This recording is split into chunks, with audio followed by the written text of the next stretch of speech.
Take off से ठीक पहले बम की धमकी से दहला कोलकाता एयरपोर्ट। इंडिगो विमान खाली, हाई अलर्ट घोषित। कोलकाता एयरपोर्ट पर उस वक्त अफरा तफरी मच गई जब उड़ान भरने से ठीक पहले इंडिगो विमान के पायलट को बम से उड़ाने की धमकी वाली पर्ची मिली। सुरक्षा एजेंसियों को सूचना मिलते ही विमान को तुरंत खाली कराया गया। सभी यात्रियों की दोबारा जांच की गई और बम निरोधक दस्ते ने विमान की सघन तलाशी ली। एयरपोर्ट पर हाई अलर्ट घोषित कर दिया गया है। शुरुआती जाँच में पर्ची की विश्वसनीयता की जाँच की जा रही है। चीन सीमा के पास उतरा पीएम मोदी का विमान। असम में इमरजेंसी लैंडिंग फैसिलिटी का ऐतिहासिक उद्घाटन।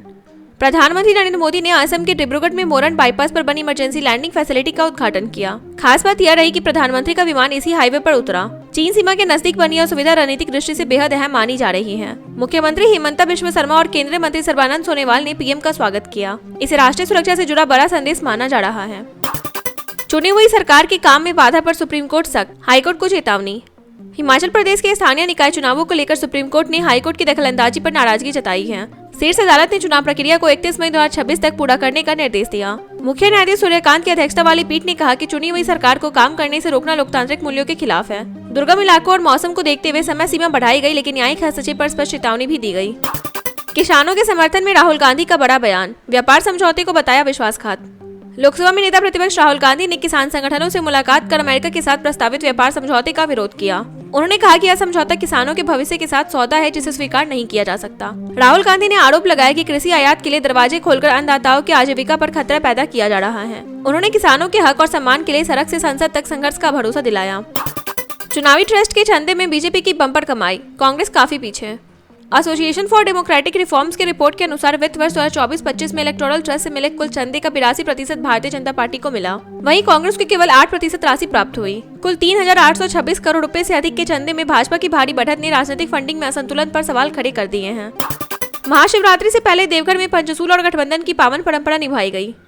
देवघर में महाशिवरात्रि से पहले बाबा वैद्यनाथ और माता पार्वती मंदिर से जुड़े धार्मिक अनुष्ठान पूरे श्रद्धा भाव से संपन्न हो रहे हैं। एकादशी तिथि पर मंदिर शिखरों से पंचशूल उतारे गए, जिनकी विधिवत पूजा के बाद शिवरात्रि से एक दिन पहले पुनः स्थापना होगी। मान्यता है कि पंचशूल 5 तत्वों और सुरक्षा कवच का प्रतीक है। वहीं शिव पार्वती का गठबंधन वैवाहिक सुख और समृद्धि का संकेत माना जाता है।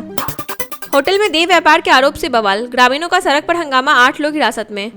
धनबाद के बाघमारा क्षेत्र में होटल आश्रय फैमिली रेस्टोरेंट पर देह व्यापार के आरोपों को लेकर ग्रामीणों ने जोरदार प्रदर्शन किया। सूचना पर पहुंची पुलिस ने होटल से 4 युवक और 4 युवतियों को हिरासत में लेकर पूछताछ शुरू की। ग्रामीणों का आरोप है कि पहले भी शिकायतें की गई थी, लेकिन कार्रवाई नहीं हुई। पुलिस का कहना है कि सभी पहलुओं की जाँच की जा रही है और निष्कर्ष जाँच पूरी होने के बाद सामने आएगा। रेलवे निजीकरण के खिलाफ बरकाकाना में गरजे लोको पायलट। AIL-RSA महाधिवेशन में उठी मांगे।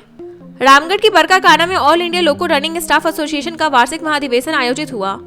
इसमें रेलवे निजीकरण, DA, फ्रिज और खाली पदों को लेकर केंद्र सरकार की नीतियों का विरोध किया गया। वक्ताओं ने 30,000 से अधिक खाली पद भरने, ड्यूटी समय 9 घंटे तक सीमित करने और लोको पायलटों पर बढ़ते कार्य दबाव को कम करने की मांग रखी। सुरक्षित रेल संचालन को मुख्य मुद्दा बताया गया।